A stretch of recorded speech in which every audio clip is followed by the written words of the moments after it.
Welcome back to another video, guys. Today we will be working on the RB26 head. I already cleaned up the surface on the other side, and now what I'm going to do is I'm going to remove all the valves, clean them out, remove the keepers, springs, all that good stuff, just like how we did in 2J, polish the valves.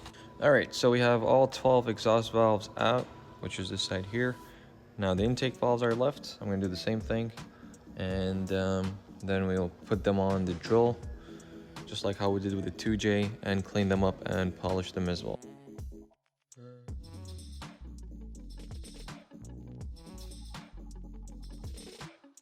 Alright, what I'm going to do now is I'm going to mount the valve to the drill press. I'm going to go over it with a 600 sandpaper, jump up to 800, 1000, 2000, and then we'll give it some mag and aluminum polish. Before that, I'm just going to hit it with a little bit degreaser here, just make sure I clean it up before I mount it, and then I'm going to put some painter's tape up here so when I mount the valve to the press it doesn't damage it or score it. So I'm gonna go there. Just for comparison, let's look at it now, and then we look at it after we take it off the press. So I'm going to take off some painter's tape.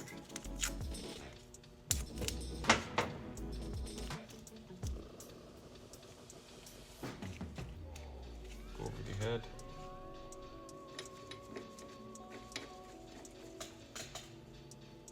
Peek it there.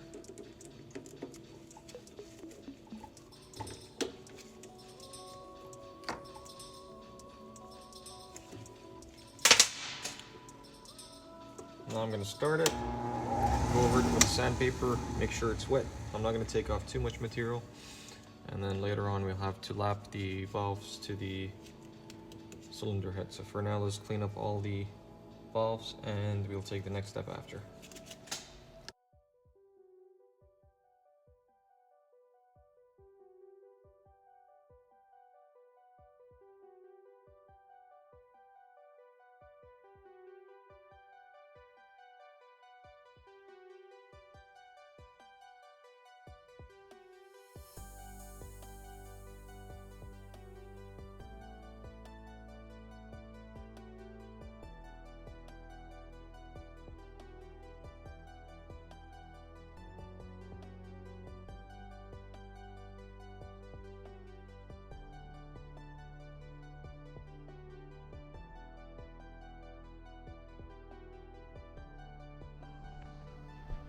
Alright, so what I'm going to do right now, since we have the gasket kit here already, I'm going to redo the valve stem seals. That way I can close up the valves on the head. I already polished the surface here and cleaned up the valves housings. So what I'm going to do now is take out all the valve stems with the buckets and just start lapping them onto the head. That way I can install the new valve stem seals and then close up the head and start putting back the water pump, timing belt, timing tensioner, and everything on the front. And that'll be pretty much for this, and then we'll start adding more stuff onto it. We still have the rear main seal to do, but so far we'll just finish up everything on the front, and then we'll move towards the sides and the back. But what you want to do is get a valve lapping tool and get some valve grinding compound. Put some around the valve edge here. And the whole idea is you don't want it smooth here. Like you can see the ones that I already did. I did all the intake side, now I'm doing the exhaust. I did the first one. So if you compare the seat here to the seat above it, you can see that one is a little bit grinded, and this is not, this is smooth. So you want to make sure you grind it down and put a little bit of oil on the valve there, and just rotate a few times, lift it up, turn it, and do the same thing. Now you'll be able to tell by the sound of the grinding when to stop. As you can hear now, it's very rough.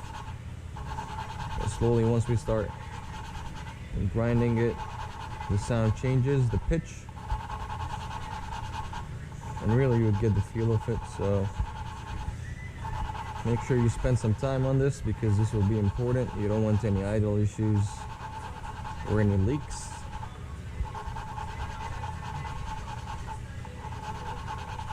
I'm gonna go ahead and do all the exhaust sides. I already did the intake.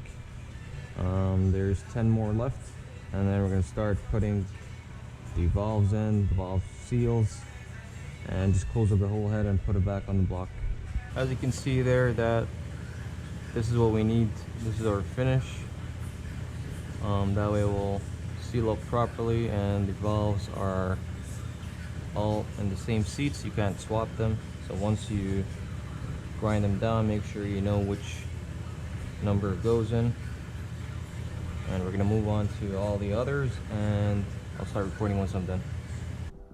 Alright, so I just finished lapping the last valve. As you can see, all the exhaust valve seats have compound on them here, all that green stuff, and the other intake side is all done and complete. So I'm just gonna go ahead now, clean up the head really good, rinse it down, use some brake cleaner, degreaser, just make sure there's nothing of the compound left in there. And then what I'm gonna do next is I'm gonna go ahead and install the new exhaust and intake valve stem seals. And I'm gonna install the springs, caps, keepers, and also what I got here is the Nitto. Where do we have that? We got a Nitto. So here we have the Nitto drain for the head. So I'm gonna have to install this in the back of the head. This will prevent oil flooding in the head, which is apparently a common issue on the RB26s. So that should help with the head flow. And also we have a small orifice here that I'm gonna install, which goes over here. Now on the RB26, there's only one orifice oil feed, whereas I think the RB25 and earlier has two. As you can see here on the RB26, it's blocked, so we just have the one side here. And yeah, that's pretty much it. So I'm gonna grab the Nitto head cylinder head oil drain, and I'm gonna go ahead, clean up the cylinder head first, drain it, rinse it, and then I'll install the Nitto cylinder drain. That way, before installing it, if there's anything I need to do, it's still outside. In case there's any shavings or anything falls inside, it's still accessible before I install it. So I'm gonna do it separately on the head, separate from the block. And then once everything is good, I'll take the block, put the gasket. We have the whole rebuilt kit here. Gonna put the gasket on the block, put the head down, torque everything down, and start putting everything back in place. We still have to put the water pump, the oil filter, and all that good stuff. So I'm just gonna rinse down the head now, and then I'll start recording again. All right, so what I'm gonna do right now is I'm gonna pop out this cover here, the top cover. One's inside, but that's fine. We can pull it back up.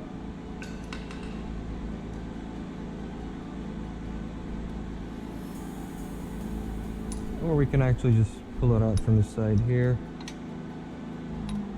We already have the head out. There we have that. What I'm gonna do now is I'm gonna clean up the hole here, and then I'm gonna fit this through nice and snug.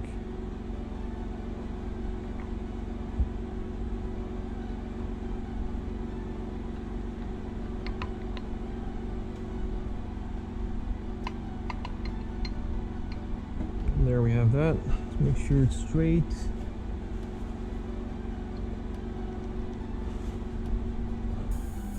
Okay, what I'm going to do now is I'm going to mark the two holes.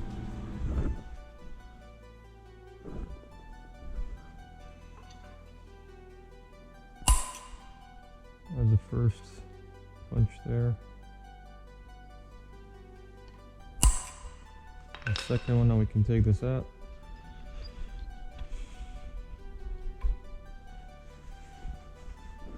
We're going to use a 5mm drill.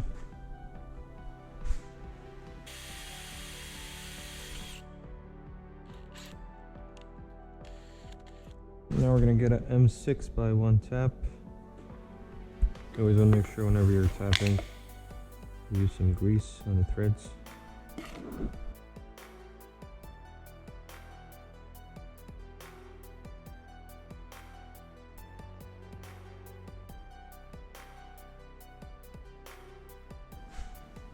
We're going to tap the other hole as well. Same thing. Make sure you're straight.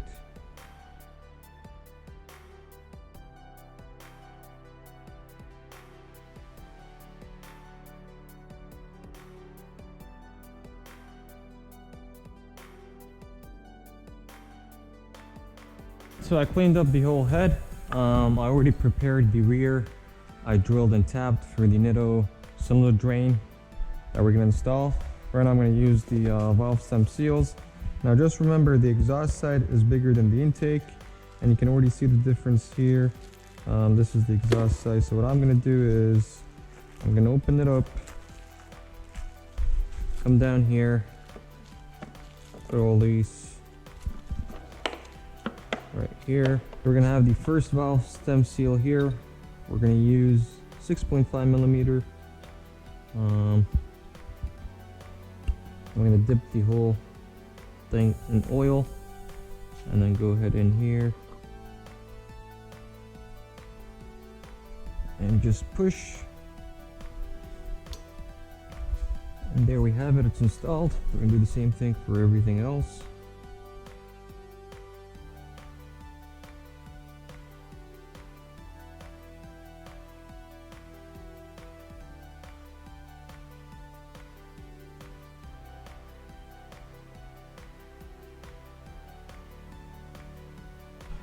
Alright, so we have that inside. That's all good to go. Next, we're going to do the intake side. So I'm going to use the 5.5 here.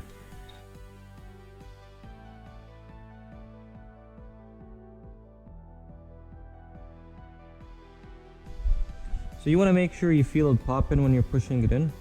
That way you can tell it's all the way clicked in properly in place. Alright, so everything is in. We're not going to use this tool anymore, so we can tack this in place. Now what I'm going to do next is I'm going to take out the valves here and start plugging them in place and then holding them in.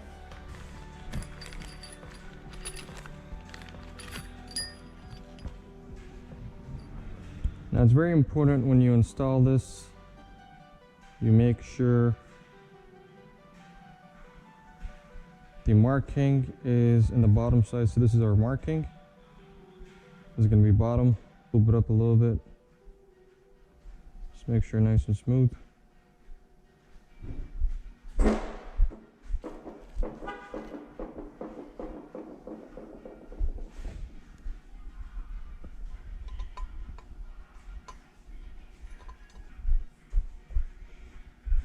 So we're going to put the marking down inwards like that.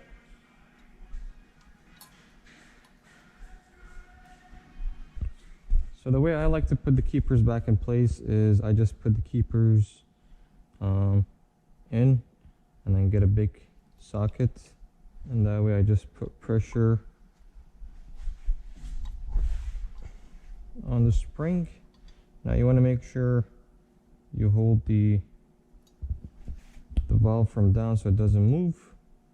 So I'm going to do this on the floor just so I can put force on it. Alright guys, so I'm on to my last valve. This took me quite some time. I don't know why this one was hard compared to my 2J. It's the exact same thing, inline 6, but for some reason this one was much giving me more problems. Now the way I was doing it towards the end is I have two long extensions with a 21 socket, and I'm using one of the adapters for the valve stem or valve guide tool. I put that in there, put all your parts in, and I just line up the inside tool first on the keepers, and then I line the socket around the cap, and then I just push, and almost there. And do that again, and there we have it. So that's in. Shims, bucket, springs, everything's installed. So before we put the head gasket on, I'm going to install this Tomei oil restrictor. So the current one is 2 millimeter, and the one we're going to put is 1.5. So that should help control the flow to the head. What I'm going to do is I'm going to get a punch and just knock this down.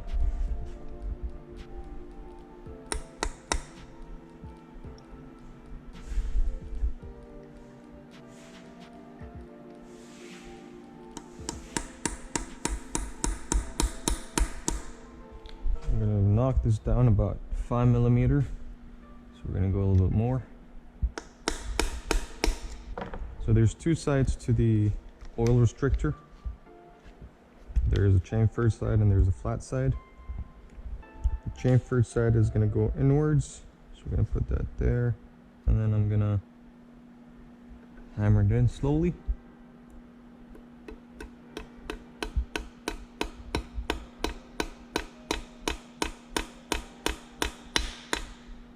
Till it's flush. That's flush with the head. That's done there. Now what I'm going to do is I'm going to clean up the head gasket. Don't forget your dowel pins. There's 2 of them. Go ahead and install the gasket.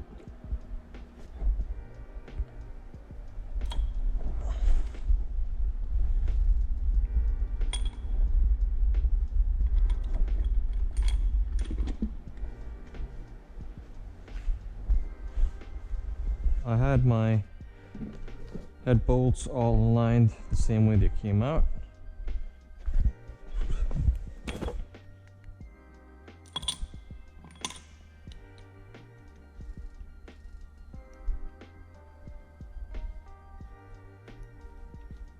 So they're torqued in 2-step method. First we're going to go to 22 foot-pounds, then 80 foot-pounds, and then we're going to loosen everything completely. Then we're going to tighten down to 22 foot-pounds, and then 85 to 90 degrees clockwise for 76 to 83 foot-pound when torque wrench is used. So I'm just going to use a torque wrench. I do have an angle wrench, but I've never used it. I don't want to use that. So we're just going to follow this procedure. So we're going to start by 22 foot-pounds, and we're going to start middle out. All right, so that's there. What we're going to do now is torque it to 22 foot-pounds and then 80 foot-pounds. Right now I'm going to install the water pump. I got the timing gear on. I got the spacer behind it over the plate.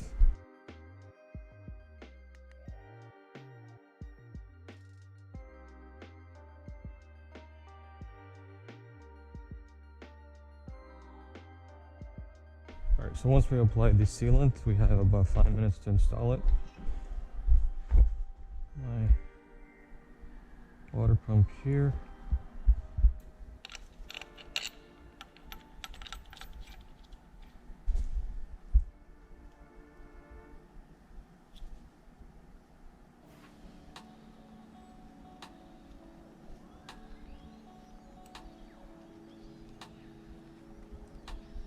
What we're going to install right now is the, so here we have the timing belt stuff. We're going to leave all that here.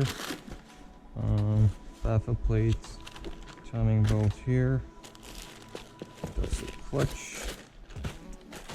These are axle boots, AC vents, some ball joints, small ball joints, ball joints, ball joints. I'm looking for the, what's fuel injector. I'm looking for the moon plugs. That's for the clutch.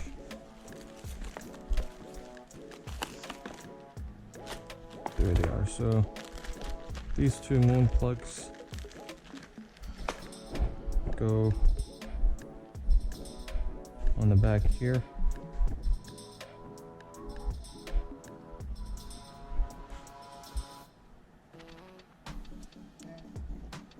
That's there. What we're going to do now is I'm going to take the cams, install the cams, that way I can close up the top and start doing the timing belt, and then we'll work our way around from the sides. So right now I'm just going to open up the manual, follow the procedure, and put the cams in. Alright, so I put on the camshaft on the exhaust side. I'm putting it on the intake now. what you want to do is the following. So first you want to make sure you just put your timing on top dead center, so you mark up your 0 with the mark on the cover, and then you want to follow the diagram here in your manual, and it's going to show you where your timing marks are.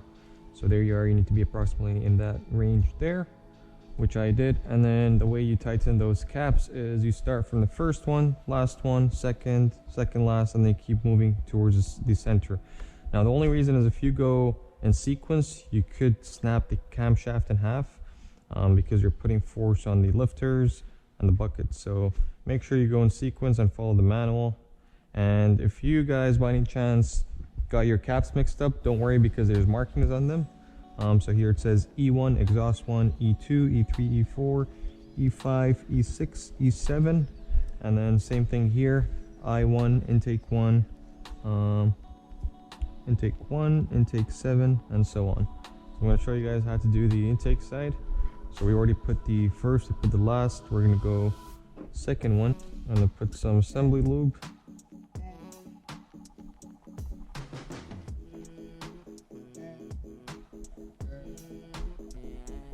So we have that, and that goes on the second one here. I'm not going to go too crazy with the tightening. I'm going gradually back and forth. I don't want to risk snapping the camshaft. What I'm doing right now is I'm going to torque it down anywhere from 6.7 to 8.7 foot-pounds from the first one. Go all the way back.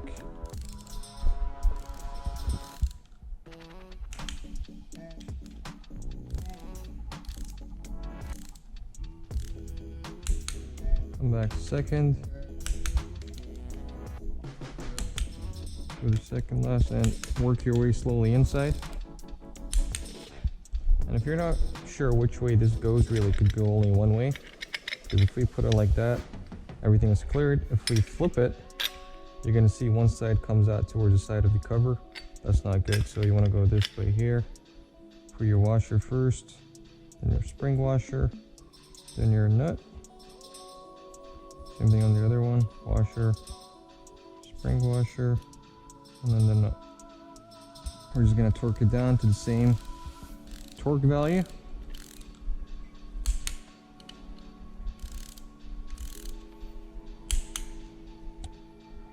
So right now everything is torqued up here. What I'm going to do right now is take off those cam gears, put the backing plate back, and start closing up everything there. And that should be it pretty much for the head.